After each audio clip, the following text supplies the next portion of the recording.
देखिए, जो हमारी नर्व्स हैं, पहले तो हम ये समझ लें कि ये तो हमारा ब्रेन हो गया।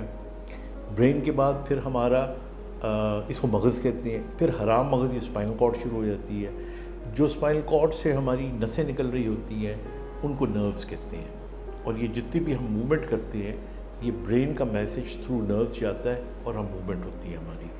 अब नर्व्स की कुछ बीमारियां हैं जिनको न्यूरोपैथीज कहती हैं।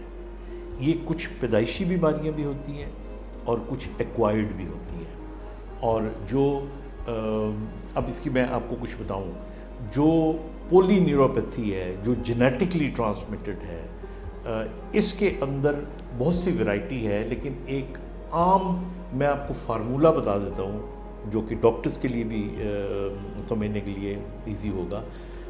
अगर बीमारी आपके बड़े पट्ठों की हो, यानी कंधे की आपको कंघी करते हुए प्रॉब्लम हो, बैठ के खड़े होते हुए हिप्स की वीकनेस हो, तो ये मायोपैथीज होती हैं, पट्ठों की बीमारी होती है।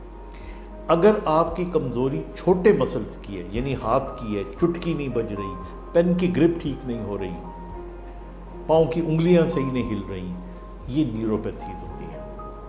तो न्यूरोपैथीज हमारी जो फाइन मूवमेंट्स होती हैं उनके अंदर कई इसकी किस्में हो सकती हैं। एक तो महसूस करने की सलाहियत हमारी कम हो जाती है, वी डोंट फील प्रॉपरली, गर्म सर्द का नहीं पता चलता, या पोजीशन सेंस का नहीं पता चलता, और मसल्स की पावर कम हो जाती है। फिर बाद में उंगलियां टेढ़ी होना शुरू हो जाती हैं, पैरों की भी, हाथों की भी। तो ये पूरी ग्रुप ऑफ डिजीज़ जो हैं इनको हम न्यूरोपैथीज कहते हैं।